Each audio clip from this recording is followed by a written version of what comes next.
તમે જમવા માટે બેઠા છો, થાળી ખાલી છે, થાળી ખાલી હોય અને છતાં તમે બેઠા જ રહો, એનો મતલબ એ છે ને કે યુ વોન્ટ સમથિંગ. થાળી ખાલી હોય તો માણસ ઊભો થઈ જાય અને કાં તો જે લેવાનું એ મંગાવી લે. તમે થાળી ખાલી છે અને તમે ઊભા નથી થતા, એનો મતલબ કે યુ વોન્ટ સમથિંગ. હજી તમને કંઈક જોઈએ છે, હજી તમને કંઈક જોઈએ છે, હજી પૂરું ભરાયું નથી, માણસને ધરપત થઈ નથી. જો ધરાઈ ગયો હોય તો માણસ ઊભો થઈ જાય.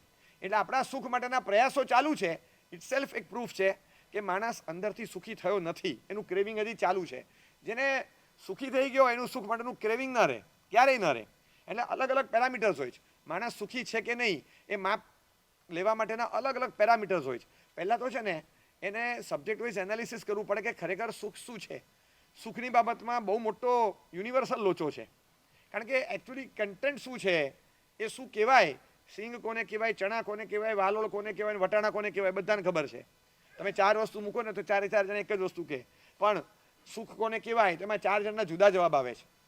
અને એક જણ જેને સુખ કહે છે એવો બીજો એને દુઃખ પણ કહે છે, એક જણ જેને દુઃખ કહે છે બીજો એને સુખ પણ કહે છે. એટલે ડિપેન્ડ્સ, કારણ કે એ બહુ રિલેટેડ આઇટમ છે. એટલે એ રિલેટિવ આઇટમ છે કે તમે જેને સુખ માનો છો, હું તમને કહું 40,000 રૂપિયા મહિનાની કમાણી, આ સુખ કહેવાય કે ન કહેવાય? 40,000 રૂપિયા મહિનાની કમાણી, આ સુખ કહેવાય કે ન કહેવાય? ના કહેવાય, બરાબર. સ્ટ્રીટ વેન્ડર છે, એને તમે પૂછો, રિક્ષા ચલાવે છે, એને પૂછો, મહિને 40,000 કમાય છે, બહુ સંતોષ છે કે જબરજસ્ત, એ લોકોની સોસાયટીમાં તો આમ બહુ સારું કહેવાય કે અમારામાં તો સાહેબ લગભગ સૌથી સારામાં સારું કમાય છે, કશું છે નહીં. પણ તમારામાંથી જો કોઈ 40,000 રૂપિયા કમાતું હોય દુકાન લઈને બેઠા પછી સીજી રોડ પર, તો કહેવાય કે એવરેજ કહેવાય કે આ કંઈ ન કહેવાય. 40,000માં શું, 60,000 તો ભાડું છે દુકાનનું. હા, તો 40,000માં શું થાય? એટલે એ કંઈ જ ન કહેવાય, કચરો કહેવાય અને અલ્ટિમેટલી દુઃખ કહેવાય. ડિપેન્ડ્સ 52%, 52% રિઝલ્ટ સારું કહેવાય કે નહીં? બરાબર છે. સીએ ફાઇનલમાં બહુ સરસ, બહુ સરસ, બરાબર છે, ફેન્ટાસ્ટિક. એટલે 52% સીએ ફાઇનલમાં, ઓ ગ્રાન્ડ સક્સેસ, જબરજસ્ત. એટલે ડિપેન્ડ્સ. 38 રન સારું પરફોર્મન્સ કહેવાય કે નહીં? 38 રન ભાઈ કુલદીપ યાદવ, સરસ, બહુ સારું કહેવાય. હા, એટલે ઇટ ડિપેન્ડ્સ. આ રિલેટિવ ટ્રુથ છે. તમે એને સારું કહો કે ખોટું કહો, એ રિલેટિવ ટ્રુથ છે. તમે તમારા ખિસ્સામાં શું છે? કંઈ નહીં, અડધો કિલો, સોનું. ઓહો થઈ જાય, અડધો કિલો સોનું, ઓહો 50 તોલા, ગજબ કહેવાય. તો અડધો કિલો સોનું સાંભળે અને કંઈક અલગ લાગે. ખાંડ હોય, ગોળ હોય, ઘઉં હોય, ચોખા હોય, મગ હોય, મગની દાળ હોય, એમાં કંઈ નથી. પણ અડધો કિલો સોનું બોલો એટલે તમને કંઈક ઓહો બહુ કહેવાય, સરસ, જબરજસ્ત. આની પાસે ઘણું બધું છે. આની પાસે 5 કિલો ઘઉં છે, આની પાસે અડધો કિલો સોનું છે, તો પણ આની પાસે ઘણું બધું છે. એટલે આ રિલેટિવ ટ્રુથ છે. સુખ છે ને એ રિલેટિવ આઇટમ છે. તમે ખબર નથી કે આને સારું કહેવાય કે ન કહેવાય, અને સુખનું સાધન મનાય કે ન મનાય, આ મને આનંદનો અનુભવ કરાવશે કે નહીં કરાવે, ડિપેન્ડ્સ. હું એસએસસીમાં છું, 52% સારા નથી, મને સુખનો આનંદની અનુભવ નહીં થાય. પણ જો સીએ ફાઇનલમાં છું તો 52-54% મને જબરજસ્ત અનુભવ કરાવશે. 42 માર્ક્સ આઉટ ઓફ 100, બહુ આનંદ થશે, બહુ. 40 હોય તો સૌથી વધારે આનંદ સીએ ફાઇનલમાં. 40 પેપરમાં મને એગ્રેગેટ 50+ જોઈએ ને એવરેજ 40 મિનિમમ જોઈએ. મને જો 40 મળી ગયા ને એક પેપરમાં હું 40માં નીકળી ગયો, ઓહો બહુ સરસ, બહુ સરસ. મને 100માંથી 40 માર્ક એટલે આમ કંઈ ન કહેવાય, પણ 100માંથી 40 એક પેપરમાં મળ્યા, અરે અડધો ઓછો હોત ને તો બધું ફરીથી આપવું પડત, બચી ગયો. બસ આપણે આ રીતે વિચારીએ તો ખબર પડે કે શું કંઈક રિલેટિવ આઇટમ છે. એટલે એને તમે બહુ અલગ પર્સપેક્ટિવ, તમારા પોતપોતાના પર્સપેક્ટિવ અલગ અલગ હોય. ચાઇનામાં એવી પદ્ધતિ છે કે એ લોકો લીંબુ નાખેલી ચા પીવે. ત્યાં લીંબુ નાખે, કાળી ચા હોય, દૂધ ન હોય, સાકર ન હોય, લીંબુ નાખીને ચા પીવે. હવે તમે જુઓ તો તમને લાગે લીંબુવાળી ચા, કઈ જાતના માણસો છે, ચાવાળી લીંબુવાળી હોય ને એ લોકોને પૂછો કે એ લોકો મોઢું બગાડે, વોટ નોનસેન્સ, દૂધવાળી ચા, છી, દૂધવાળી ચા. એ લોકોને એવું લાગે છે કે દૂધવાળી ચા પીવાતી હશે એટલે એકદમ એને કંઈક અલગ લાગે છે. સ્વચ્છતા ઝુંબેશ પછી સોસાયટી ક્લીન થઈ ગઈ, બંગલો ક્લીન થઈ ગયો, કોર્નર્સ કોરિડોર્સ બધું ક્લીન થઈ ગયું, તમારું રૂમમાં ઝાડુ પોતું મારીને ચોખ્ખું ચટ કરી નાખ્યું, અને પછી ડુક્કર ત્યાં આવે ને તો એને તમારી સ્વચ્છતા જોઈને ચિતરી ચડે. કારણ કે એના માટે આ રિલેટિવ ટ્રુથ છે કે એને આ જોઈને છી કેટલો ચોખ્ખો ઓરડો છે, એને એવું થાય છે. અને આપણે જેને છી જોઈને કરીએ છીએ એને મગની દાળનો શીરો લાગે ત્યાં આગળ, એ ત્યાં જતો રહે છે, કારણ કે એને કંઈક જુદું દેખાય છે. આ રિલેટિવ ટ્રુથ છે. જે ચીજ તરફ આપણે આંખ નથી માંડતા એ ચીજ અમે મોઢું નાખે છે, કારણ કે રિલેટિવ ટ્રુથ. બસ એને કોઈ સંજોગોમાં પણ એને લેવાનું મન થાય છે કે નહીં, હવે ચાલવાનું. જે માણસ હાથમાં લે તમાકુ આમ કરીને સીધો મોઢામાં નાખીને એના માટે એને આમ તલબ હોય, એ તમાકુ વગર રહી નથી શકતો. કૂતરાની પાસે મૂકો, કૂતરું આવે અને આમ સૂંઘે, છી જતો રહે. કૂતરું ક્યારેય ના નાખે મોઢું, એ કે માણસો ના આપી દો, અમે ના ખાઈએ, ના પાડે. આ રિલેટિવ ટ્રુથ. આમ ઘણી ચીજો એવી છે જે ડુક્કર ખાય છે, આપણે જોતા પણ નથી. કોઈક ચીજ એવી છે જે આપણે ખાઈએ છીએ, કૂતરું સૂંઘતું નથી, એ ના ખાય. એટલે કોઈ દિવસ આ પશુ પંખીઓ જો કોઈ દિવસ તમાકુના ખેતરમાં નહીં જાય. એ લોકો વાડ નથી રાખતા. તમાકુના ખેતરમાં ફેન્સિંગ ના હોય, કારણ કે ખબર છે એમાં ગધેડું પણ ના આવે, બકરી પણ ના આવે, એટલે એ લોકો વાડ રાખે જ નહીં. અને માણસ તો વાડ કૂદીને આવી શકે, એટલે વાડનો મતલબ નથી. એટલે તે ડોન્ટ કીપ એની ફેન્સ, કોઈ રાખતા જ નથી. એ ચીજમાં કૂતરું મોઢું નથી નાખતું, એ ચીજ માણસ મોઢામાં નાખે છે. Relative truth. એને એમાં સ્વર્ગ દેખાય છે, એને આમાં કંઈક બીજું દેખાય છે. એટલે અલગ અલગ પ્રકારનો આનંદ છે. જે પ્રકારનો આનંદ હોય એ પ્રકારનો આનંદ. હું તમને એ જ કહું છું કે ઓપરેશન સિંદૂર, બરાબર, આ સુખનું સિમ્બોલ છે કે દુઃખનું સિમ્બોલ છે? હા, ઓપરેશન સિંદૂર કયા દિવસે શરૂ થયું ખબર છે? જે દિવસે તમારા લગ્ન થયા હોય એ દિવસે. સીઝ ફાયર હજી ન થયું એવું બની શકે, પણ 15 વર્ષ, 10 વર્ષ, 5 વર્ષ, 3 વર્ષ પહેલા પણ ઓપરેશન સિંદૂરનો પ્રારંભ થઈ ગયો હોય એવું બની શકે. અને કલ્પનાથી સુખના સિમ્બોલ તરીકે આપણે એ ઓપરેશન શરૂ થયેલું. પછી જોઈએ એવું ઓપરેશન ના મળે તો પછી ખરેખર આપણે એમ લાગે કે આ ઓપરેશન સિંદૂર પણ દુઃખદાયી અંત લાવનારું બને. એટલે તમે એ વખતે કંઈક જુદું માનતા હતા, એ વખતે કંઈક જુદું માનતા હતા, અલગ તમારો પર્સપેક્ટિવ બદલાઈ જાય એટલે પછી કંઈક અલગ જ દુનિયામાં તમે જાઓ છો, તમને બીજું દેખાય છે. એટલે એક સમય હતો કે જ્યારે હસબન્ડ વાઈફ એક સ્ટોરમાં પ્રવેશ કરે ત્યારે જેન્ટ્સની આઈટમ આ બાજુ હોય, લેડીઝની આઈટમ આ બાજુ હોય, તો વાઈફ આ બાજુ ઊભી રહી જાય 10,000 રૂપિયા પર્સમાં લઈને, અને જેન્ટ્સ માટેનું આ વોચ બતાવો, પેલું બતાવો, આ પાઉચ બતાવો, પેલો વોલેટ બતાવો, જોયા કરે. આ બધું લેડીઝ આઈટમ છે, ત્યાં ભાઈ ઊભા રહી ગયા કે પેલું બક્કલ બતાવો, પેલું આ બતાવો ને એ બધા. અને બંને જણા 10,000ની ખરીદી કરે છે. લેડીઝ આઈટમની ખરીદી પેલો કરે છે અને જેન્ટ્સ આઈટમની ખરીદી પેલી કરે છે. એનિવર્સરીના દિવસે પહેલી જ એનિવર્સરી હતી અને એ સ્ટોરમાં 6ઠ્ઠી એનિવર્સરીએ ગયા ત્યારે લેડીઝ આઈટમ ખરીદવા માટે બેન ઊભા રહી ગયા અને ભાઈએ આ બાજુથી અવાજ કરી, 10,000 રૂપિયા છે, તું ત્યાંથી કાંઈ લેતી નહીં, માથાકૂટ નહીં કરતી, મારે અહીંથી લેવાનું છે. તો કે તમારે દર વખતે લેવાનું છે, હું અહીંથી લઈશ જ. અને ત્યારે અલગ પેલા લેડીઝ આઈટમ લેવા માટે જેન્ટ્સ ઊભા હતા લેડીઝ માટે, અને જેન્ટ્સ આઈટમ લેવા માટે લેડીઝ ઊભી હતી જેન્ટ્સ માટે. આ બંને એકબીજા માટે એક બીજી વસ્તુ લેતા હતા, કારણ કે એ અલગ પ્રકારનું સુખ હતું. બીજાને આપવામાં આનંદ હતો, આજે પોતાને લેવામાં આનંદ છે. પર્સપેક્ટિવ સુખનો બદલાયો. જ્યાં આગળ મટીરિયલ વસ્તુ રિલેશન કરતાં કે ઇમોશન કરતાં વધારે કિંમતી લાગવા માંડી તો એને થયું કે વસ્તુ 10,000ની એને આપવું એને કરતાં હું જ ના લઈ લઉં એમ. બસ હવે સુખ એને આપવું એને કરતાં હું જ ન ભોગવું. પહેલે એ વખતે એવો વિચાર હતો કે 10,000 રૂપિયા છે તો મારા માટે કંઈ લઉં, એના માટે એમના માટે ન લઉં. બંનેના મનમાં એક, અને પાછું બંને વખતે આનંદ આવ્યો છે. પોતે પોતાની વસ્તુ લીધી ત્યારે પણ આનંદ હતો, પોતે બીજાના માટે લીધું ત્યારે પણ આનંદ હતો. તો પછી આનંદ ક્યારે નહોતો? કે આનંદ હતો જ, તમારો પ્રોસેસ બદલાયો. પ્રોસેસ તમારો બદલાયો, સબ્જેક્ટ તમારો જે પ્રોજેક્શન હતું એ બદલાયું એવી રીતે કે પોતાને સેન્ટરમાં મૂકીને તમે વિચારવા માંડ્યા. પહેલા બીજાને સેન્ટરમાં રાખીને વિચારતા હતા. સાપેક્ષ આખું રિલેટિવ ટ્રુથ છે. સુખ નામનો પદાર્થ, it is related with so many things. કેટલી બધી વસ્તુઓની સાથે રિલેટેડ છે.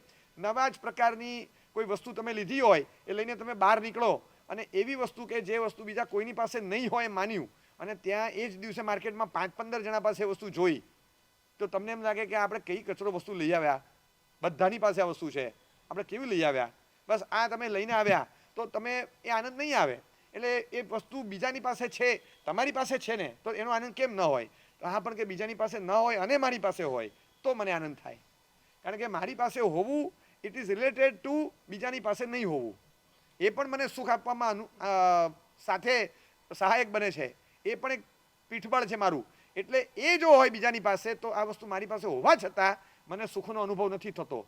એટલે તમારી પાસે ઇનફ પૈસા છે છતાં જો ભાઈ વધારે કમાઈ ગયો અને એની ઈર્ષ્યા થઈ તો તમારા પૈસા પણ તમને જલન કરાવશે, એ આનંદ નહીં આપે. એટલે દરેક વસ્તુ હું ગણું છું એ પ્રમાણે મને સુખ નથી મળતું. It is related with so many other things. એટલે સુખને પહેલાં તો સમજવું પડે કે એકચ્યુઅલી એ શું છે. એ કોઈ ફિઝિકલ એન્ટિટી ધરાવનારી વસ્તુ છે, એક મેન્ટલ સ્ટેટ છે, એક ફિલિંગ છે, એ હિલિંગ છે, શું છે? તો અમુક વખતે સુખ એ હિલિંગ છે. હિલિંગ એટલે રાહત, રિલીફ આપે તમને ખોરાકનો, સ્વાદનો, ભોજનનો, શરબત પીવાનો આનંદ તો જ આવે કે if you are thirsty and hungry, તમારી પાસે ભૂખ હોવી જોઈએ. તમે ભૂખ ન હોય અને ખાવા બેસો, ભલે ને ગુલાબજાંબુ આપે, પેટ ભરેલું હોય, તમને આનંદ નહીં જ આપે 100%. એટલે ભોજનનો સ્વાદ લેવા માટે, ભોજનનું સુખ લેવા માટે તમારી પાસે દુઃખનું બેકગ્રાઉન્ડ હોવું જરૂરી. ભૂખ નામનું દુઃખ હોવું જોઈએ.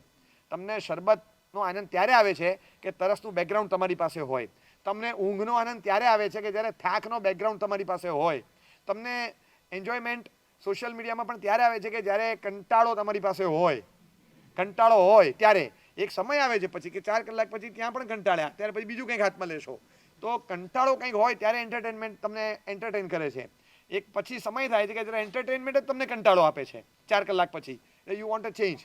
તો આ રીતે સબ્જેક્ટિવ આઇટમ છે. તમને ખબર નથી કે કઈ રીતે આ સ્ટેટ કયું, આ કઈ વસ્તુ છે. તો somewhere it is a relief, somewhere આ રિલીફ છે, ક્યારેક એ મેન્ટલ સ્ટેટ છે, ક્યારેક એમ લાગે કે હિલિંગ છે, ક્યારેક એમ લાગે આ ફિલિંગ છે. સુખ એ અનુભવ છે, સુખ એ હિલિંગ પ્રોસેસ છે, તો સુખ એ ફિલિંગ છે. બસ કોઈકને જોયા અને આનંદ થયો તો કે એ આનંદ શેનો હતો? ખાલી જોયા છે, નથી અડ્યા, નથી ફર્યા, નથી કંઈ વાતચીત કરી, કશું નથી, ખાલી જોયાનો આનંદ. એ જોયાનો આનંદ શું? બસ એ ફિલિંગ, એ ફિલિંગનો આનંદ છે. એ તમારું મન જાણે છે કે શું છે, પણ એ ફિલિંગનો આનંદ તમે માનો છો. કોઈક જગ્યાએ તમને દુખાવો બહુ થતો હતો અને તમને ઓઇન્ટમેન્ટ લગાડ્યું અને તમને રાહત થઈ કે બહુ સારું લાગે છે, આજે તો આમ હાશ એટલું સારું લાગે છે. આ હિલિંગનો આનંદ છે. પેટમાં ગડબડ હતી, હવે આજે રાહત થઈ ગઈ, આ હિલિંગનો આનંદ છે. રિલીફ મળી ગઈ તમને પીડામાંથી, રોગમાંથી, તકલીફમાંથી. તો આ હિલિંગ પ્રોસેસ છે. કોઈક જગ્યાએ ફિલિંગ છે, કોઈક જગ્યાએ માત્ર તમને એક મોમેન્ટરી રાહત મળે છે. પાછી એ જ વસ્તુ 4 કલાક પેન કિલર આપે, 8 કલાક એ હીલ નથી થતું, પણ 8 કલાક સબસાઇડ કરે છે. એને સબસાઇડ કરી દે છે પેનને. 8 કલાક 6 કલાક પછી આઈધર તમે બીજી પેન કિલર લો, કાં તો એ દુખાવો ફરી ઉપડશે. દુખાવાને ખાલી એક્ટિવ થવા ન દીધો, તમને ફીલ ન કરાવે. દુખાવાનું કારણ તો હતું જ અંદર, પણ એ ઇન્ફ્લેમેશન હતું અને એના કારણે થોડોક દુખાવો રહેતો હતો, કંઈ પણ હતું, પણ એ દુખાવો તમને વધારે પીડા ન આપે એ પેન કિલરે 6-8 કલાક ધ્યાન રાખ્યું. બીજા 6-8 કલાક પછી તમને કાં તો બીજી પેન કિલર લો, કાં તો તમે દુખાવો ભોગવો. બસ, એટલે આ તો તમને કામ ચલાવ રાહત આપી દીધી. તો મોમેન્ટરી તમને રિલીફ આપી, એટલું જ છે. આ બધાને એકવાર હું સુખ માનીશ, whether it is momentary, whether it is relief, or it is a feeling, or it is a healing, જે પણ હશે. ઘણીવાર માત્ર મારી પાસે હોવું જોઈએ, બસ મારી પાસે હોવું જોઈએ, મારી પાસે હોવું જોઈએ. સમજો કે તમને પપ્પા પાસે 2 કાંસકા છે, નવા કાંસકા લાવ્યા છે સિંગાપુરથી, અને 2 કોંબ લાવ્યા, અને પપ્પાએ 3 ભાઈઓ હતા, એકને આપ્યો, બીજાને આપ્યો, ત્રીજાને નહીં આપ્યો. તો ત્રીજાને ખરાબ લાગે કે ન લાગે? બરાબર. ત્રીજો ટાલીઓ છે, ત્રીજો ટાલીઓ છે. હવે મને કહો કે એને ખરાબ લાગે કે ન લાગે? ના, તમને કહું, આપો તો મસ્કરી લાગે, પણ તમે નથી આપતા ને એમાં તમે એને કાંસકાની જગ્યાએ બીજું કંઈ લાવો ને તો બરાબર. એને એમ લાગે છે કે you are ignoring me. It's okay, ચલો કે કાંસકો મારા માટે નેસેસરી નથી, તો વાળું કે એવું તેલ લાવવું જોઈએ તારે. તું કંઈ પણ લાવ, પણ 2 ભાઈઓ માટે તું કંઈક વસ્તુ લાવે છે 200 રૂપિયા, મારા માટે વસ્તુ નહીં લાવવાની. એટલે ફેક્ટ ઇઝ કે યુ આર ઇગ્નોરિંગ મી. એટલે એને દુઃખ લાગે છે. કાંસકો નહીં આપે એનું પણ દુઃખ લાગે છે. હવે તમને એમ લાગે કે આને કાંસકો આપીશ તો દુઃખ લાગશે, અને પેલાને એમ લાગે છે કે મને કાંસકો નહીં આપીને મને ઇગ્નોર કરે છે. તો ખરેખર કાંસકો આપો તો પણ દુઃખ છે એક એંગલથી. બીજા એંગલથી કાંસકો ન આપો તો પણ દુઃખ છે. તો એને આપવાનો કે નહીં આપવાનો ખબર નથી. એને પહેલાં પૂછીશ કે તું હું વિચારવાનો છે મને કે, એ રીતે હું નક્કી કરું કે આપવું કે ના આપવું. તું જો પોઝિટિવ એપ્રોચથી વિચારવાનો હોય તો ના આપું, અને જો તને ખરાબ જ લાગવાનું હોય તો પછી હું આપી જ દઉં. તારે જે માનવું એ માન ભાઈ. એટલે આપણે ખબર જ નથી. કેટલીક વાર ઘરનાને થોડું કંઈ આમંત્રણ આપવાનું, ખાલી જમવા આવજો ઘરે, આમંત્રણ ના આવે. ઘરના સગા ભાઈને થોડું કહેવાનું હોય, એને ન કીધું કે આખા ગામને કીધું, મને ન કીધું, તો શું કામ જવું? બધાને બોલાવ્યો, મને જ નથી બોલાવ્યો. આપણે એમ વિચારતા હતા કે એને બોલાવવાનો થોડો એનો ઘરનો છે, એ તો આગલા દિવસ શાંતિ આવીને કામમાં હાથ લગાવશે, મદદ કરશે મને કામમાં, અને એ તો ઘરનો માણસ છે, એને થોડું આમંત્રણ આપવાનું હોય. પહેલાંને એમ લાગ્યું કે મને બોલાવ્યો નથી તો હું શું કામ જવું. એટલે ખરાબ લાગવું ને સારું લાગવું એ પણ બધું એવું છે કે સારું તમે બોલો, ફિલિંગ, તમે શું કરો કંઈ ખબર જ નથી, કંઈ જ ખબર ન પડે. તમે કોઈ પણ પ્રશંસા કરો, વસ્તુ છે ઘરમાં, કોઈ સારી વસ્તુ છે, સમજો કે આજે રસોઈ સારી બની છે, તમે વખાણ કરો, તો ઘરની વ્યક્તિને સારું લાગે કે ખરાબ લાગે? સારું જ લાગે. આમ ઘરમાં ખાલી વાત સાંભળી કે આપણે બધે કમ્પ્લેન કર્યા કરીએ છીએ, અને કોઈ દિવસ કોમ્પ્લિમેન્ટ તો આપતા જ નથી. આવું થોડું ચાલે. મેં એકવાર રાતના પ્રવચનમાં બાધા આપી હતી. તે હતી કે રોજ એક બાધા આપું આવતીકાલ રાતના પ્રવચન સુધી 24 કલાકની.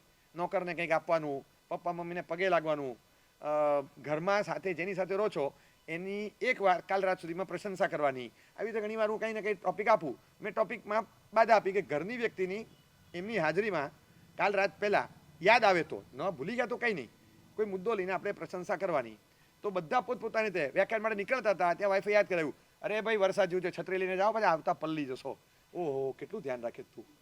બસ એક લીટીમાં પણ પ્રશંસા કરી દીધી. બધાને કંઈક મુદ્દો મળ્યો. પેલા એક ભાઈને બિચારાને એને ઉતાવળ કે ભાઈ જઈને ઘરે જઈને કે પેલા 1 કલાકમાં છે ને પેલા સબ્જેક્ટ પૂરો કરવા દે, નહીં તો પાછું રહી જશે કાલ સાંજ સુધીમાં. એટલે ઘરે જઈને સીધા જમવા બેઠા અને જમતી વખતે કઢીમાં બોળ્યું અને મોઢામાં નાખ્યું હાથ અને મોઢામાં કોળિયો મૂકતા, વાહ શું કઢી બનાવી છે, છૂટી સાણસી આવી. અને પછી જે ભડક્યા છે કે 15 વર્ષમાં એક વાર એક શબ્દ બોલ્યા નથી અને આજે બાજુવાળા રસોઈ બનાવવા આવ્યા હતા.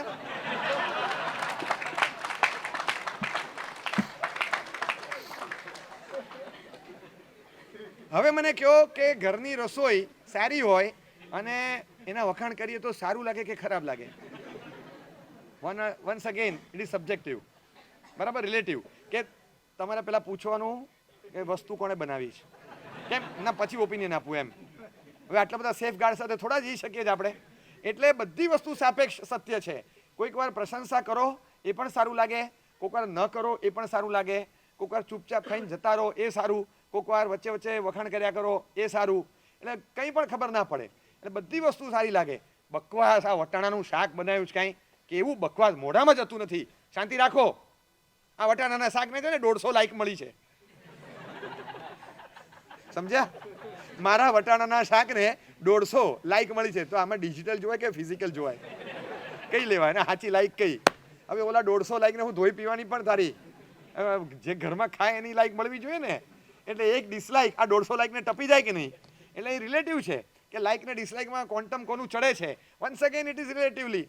એટલે કનેક્ટેડ એવું છે કે આ શું કયો પદાર્થ ગૂંચવાડાવાળો પદાર્થ છે. તમને ખબર જ નહીં પડે કે આ સાચું કે ખોટું, મૂંઝવણ જ થયા કરે કે ખરેખર આ વસ્તુ સારી કે ખરાબ.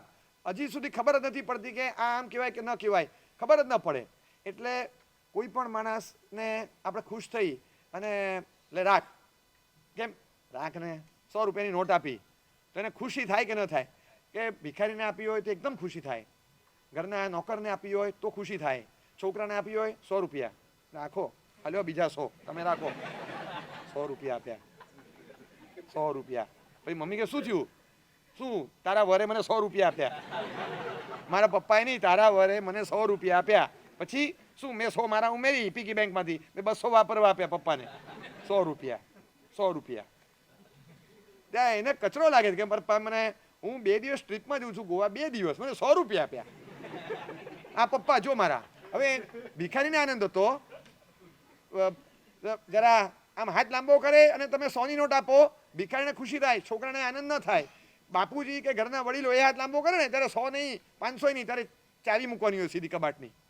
આપણે એમ વિચારતા હોઈએ કે જે કોનો હાથ લાંબો થયો છે, કઈ રીતે કોને આપવાનું છે. It is related once again કે કોને આપો છો. 100 રૂપિયા આપવું એ આપવા જેવું છે પણ ખરું અને નથી પણ ખરું. Once again it is relative truth. એટલે આ સાપેક્ષ સત્ય છે. એવી રીતે સુખ છે ને, હું કોઈકને આપવા માગું છું પણ એને મળશે કે નહીં એ ખબર નથી. એને મળશે કે નહીં એ ખબર નથી. તમારા કોઈ સોસાયટીના મેમ્બર છે, એ કંઈક જઈ રહ્યા છે, ગાડી બગડી ગઈ રસ્તામાં અને અચાનક તમે એક્ટિવા પર જતા હતા. એક્ટિવા પર જતા જતા તમે જોયું, ઓહ અરે શું વાત કરે, શું થયું? અરે કે ખબર નહીં આ ગાડીમાં શું પ્રોબ્લેમ થયો. અરે છોડને, ચાલ વરસાદ જેવું થઈ ગયું, આવી જાય, અત્યારે ક્યાં ઊભો રહીશું, આવી જાય મારી પાસે. ડબલ સવારીમાં તમે એને લઈ લીધો એક્ટિવા પર અને મૂકી આવે. એને આનંદ થાય કે ન થાય? એને થાય આનંદ, બરાબર, એને આનંદ થાય. એટલે એને ગમે છે. પણ એક એવી હસ્તી હોય કે જે હસ્તી જિંદગીમાં કોઈ વિચાર ન કરે. સમજો કે મુકેશભાઈ અંબાણી છે અને એ ક્યાંક જતા હતા અને અચાનક બને જ નહીં, આ તો ખાલી આપણે હાઇપોથેટિકલી વિચારીએ છીએ કે એમની ગાડી બગડી ગઈ અને તમે એક્ટિવા પર જતા હતા. અરે મુકેશભાઈ શું થયું, શું થયું? આવી જાઓ, આવી જાઓ, આવી જાઓ, આવી જાઓ. મુકેશભાઈ આવે આવે એ કે મારા પેટ્રોલ પંપ પરથી મફતમાં ભરાવીને જતો રહે, જા ભાગ, તારી એક્ટિવા પર બેસું જા. એ ઊભો રહે પણ તમારી એક્ટિવા પર ડબલ સવારીમાં ના આવે. તમે એને ડબલ સવારી પણ અપમાન લાગે, ડિસ્ગ્રેસફુલ લાગે. ગમે એવો સંબંધ હોય તો એ શું થઈ ગયું? જે વ્યક્તિનું જે સ્ટેટસ હોય એ સ્ટેટસને અનુરૂપ તમે એને આમંત્રણ આપો તો આવકાર કે આમંત્રણ પણ આનંદ આપે. પણ એક અલગ પ્રકારનું હોય તો એને આનંદ નથી મળતો, એ ન જ મળે. એટલે એક અલગ પ્રકારનું છે. રોટલી દાળ ભાત શાકમાં સુખ છે, પણ તમે મહેમાનને બોલાવો અને પછી રોટલી દાળ ભાત શાક આપો તો એમ જ થાય કે રોટલી દાળ ભાત શાક બનાવ્યા. હું શેના આપણે જમવા બોલાવ્યા કે ખબર નથી પડતી. જમવા આવજો, જમવા આવજો, જમવા આવજો. રોટલી દાળ ભાત શાક, પાપડ નહોતો, ચટણી નહોતી, કંઈ નહીં. રોટલી દાળ ભાત ને શાક, 4 વસ્તુ હતી.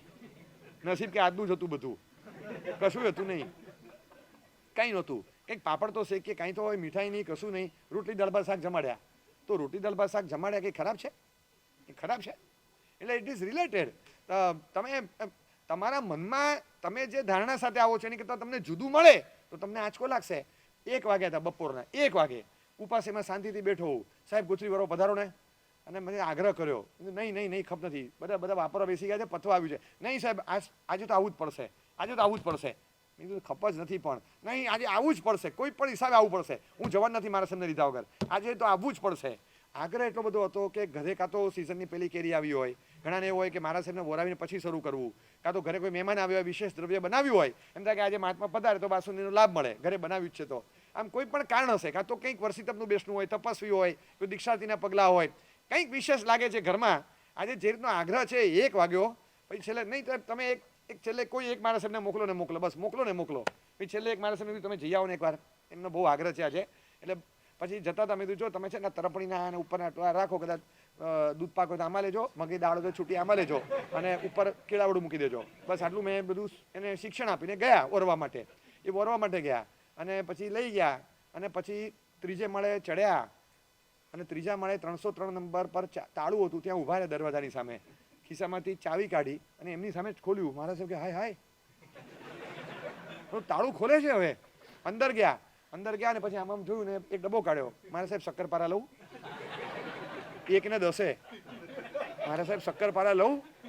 એ શક્કરપારા સાંભળીને મારા સાહેબને ચક્કર આવવા માંડ્યા. કે વાંધો નહીં, હું પકડીને ઊભો છું, તમે લઈ લો થોડા. એમણે ચક્કરપારા લઈ લીધા. ચક્કરપારા લઈને મારા સાહેબ એમ કેમ પાછા આવ્યા. અહીંયા 2 મારા સાહેબ બધા વાપરમાં છેલ્લા બધા ઊભા થઈ ગયા. છેલ્લા 2 જણા પાત્રા ધોતા હતા. તમે ઊભા રહેજો, ઊભા નહીં થતા. અરે તમારે પછી કાલથી ઓળી કરવાની છે, હમણાં કાંઈ અત્તરવાના માટે લઈને આવો છો, ઊભા રહો.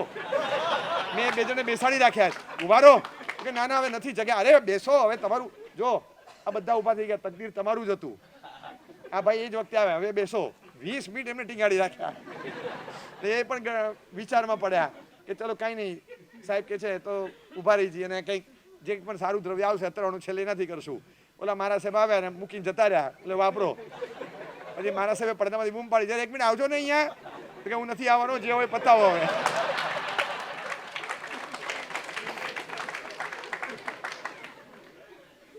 હવે પેલા માણસે મારા સાહેબને વરાવ્યું, મારા સાહેબે મને બતાવ્યું, મેં આમને વપરાવ્યું.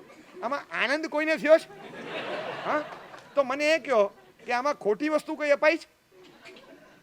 પેલા ભાઈએ પથ્થર વરાવ્યો હતો, શક્કરપારા અભક્ષ હતા, પણ તમે જે ધારતા હતા એની કરતા નીકળ્યું જુદું, તો it doesn't make you happy.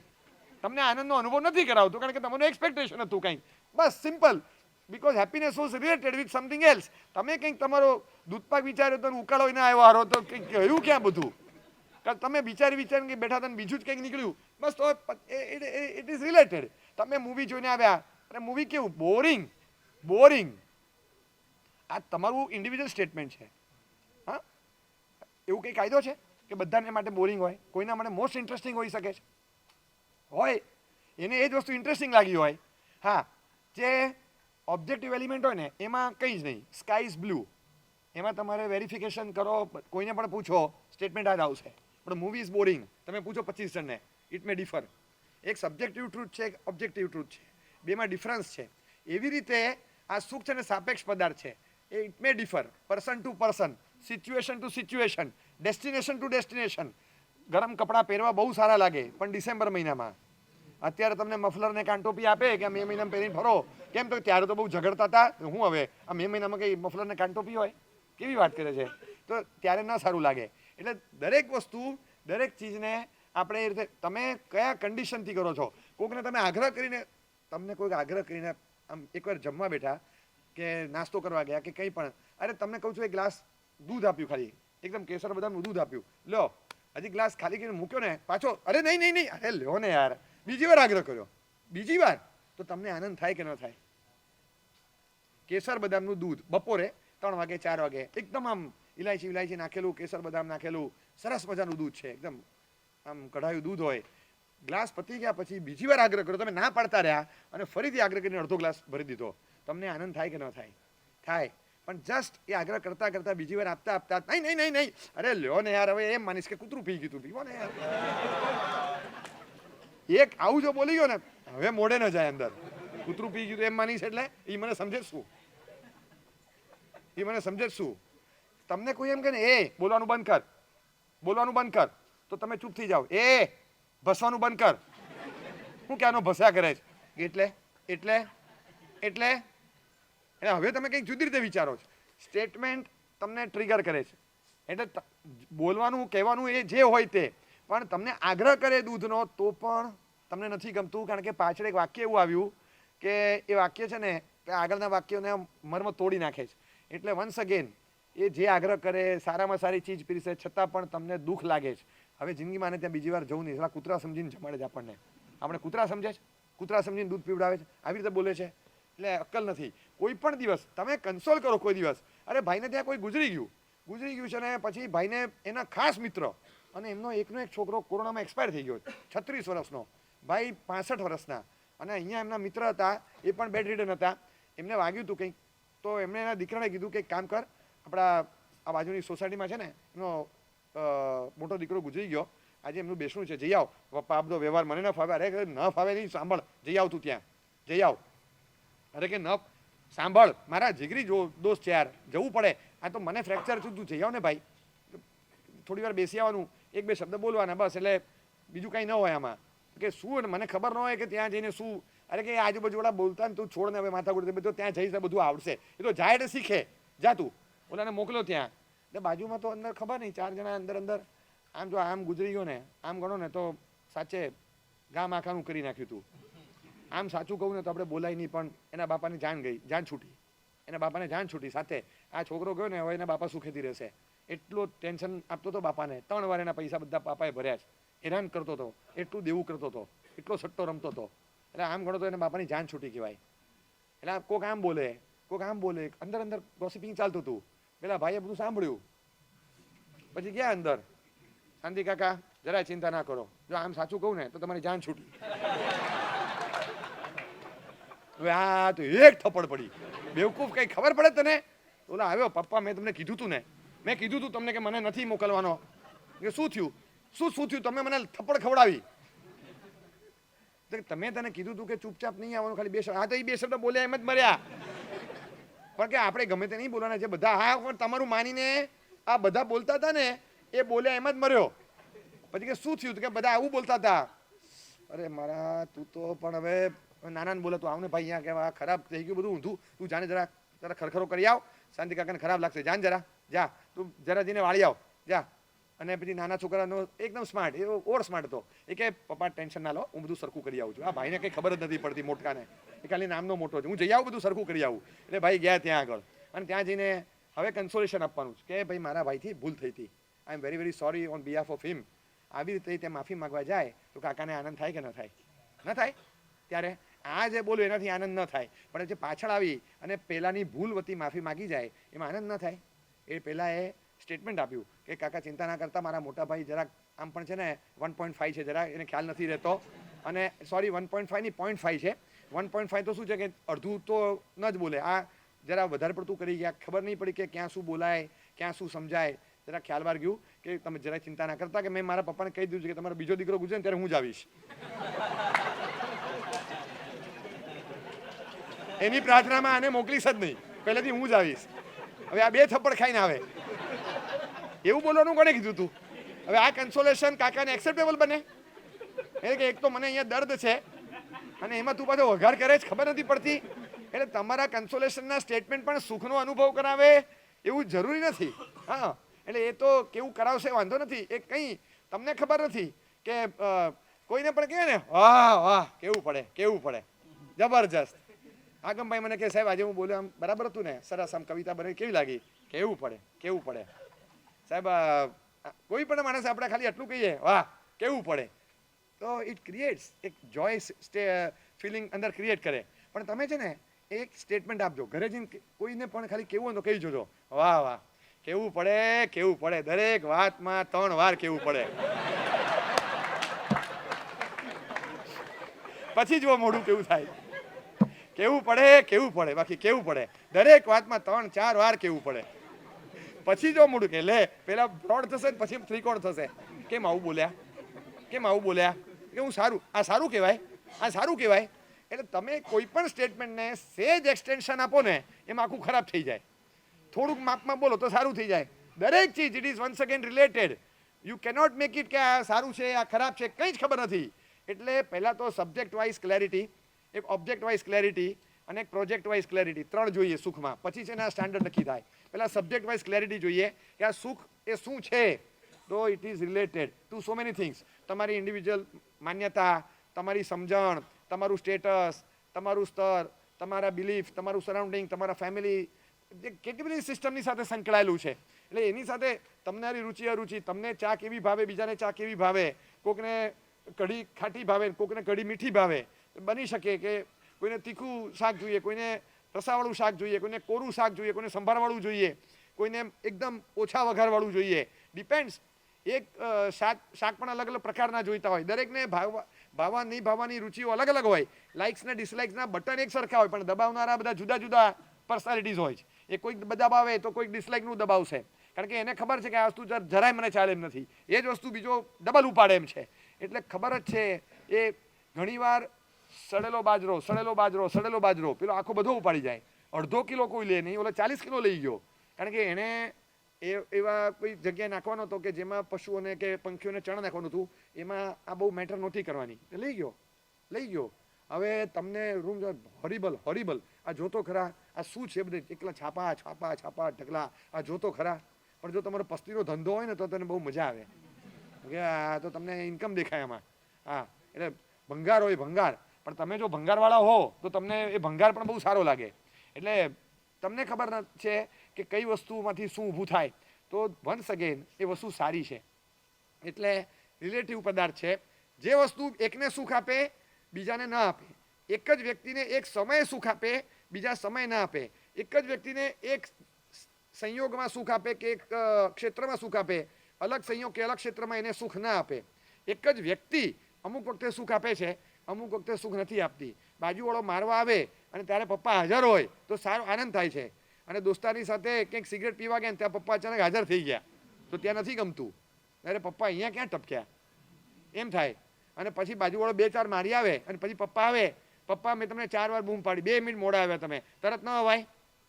ત્યારે પપ્પાએ તરત પ્રગટ થવું જોઈએ, ત્યાં પ્રગટ ન થવું જોઈએ. તો પપ્પા પ્રગટ થાય તો આનંદ કે ન થાય તો આનંદ. ઇટ ડિપેન્ડ્સ કે તમે ક્યાં છો અને શું કરો છો. સમટાઈમ્સ પપ્પા પ્રગટ થાય એનો આનંદ હોય અને સમટાઈમ્સ પપ્પા પ્રગટ ન થાય એનો આનંદ હોય. બસ એવું છે. તમે કોઈ સારું કામ કરીને આવ્યા છો, તમે ઘરમાં આવો ત્યારે તમને રિસીવ કરવા માટે 4 જણા દરવાજા પર ઊભા હોય, દરવાજો ખોલીને તૈયાર હોય, આવો વેલકમ, કોંગ્રેચ બસમ, જે ગ્રીટ કરે બધાને, વરસાદ વરસે તમારી પર, આનંદ હોય. રાત્રે રખડપટ્ટી કરીને નાઇટ આઉટમાંથી 3:30 વાગે સવારે આમ લબડતો ઘરે આવ્યો અને ત્યારે 4 જણા દરવાજામાં ઊભા હોય, ન ગમે. કોઈ ના હોય, ચૂપચાપ તમે અંદર જતા રહો. કોઈને ખબર ન હોય 8 વાગે સવારે કે તમે 3 વાગે આવ્યા, 1 વાગે આવ્યા કે 11 વાગે આવ્યા, કંઈ ખબર નથી. બધા 10 વાગે સૂઈ ગયા હતા અને તમે કેટલા વાગે આવ્યા કોઈએ પૂછ્યું પણ નહીં, તો તમને ચૂપચાપ અંદર જવા મળ્યું એનો આનંદ હોય. ઇટ ડિપેન્ડ્સ કે કયા સંયોગમાં શું થાય છે એના પર હેપીનેસ ડિપેન્ડ્સ કરે છે. એટલે એના પરથી નક્કી થાય. It is a state of mind ultimately.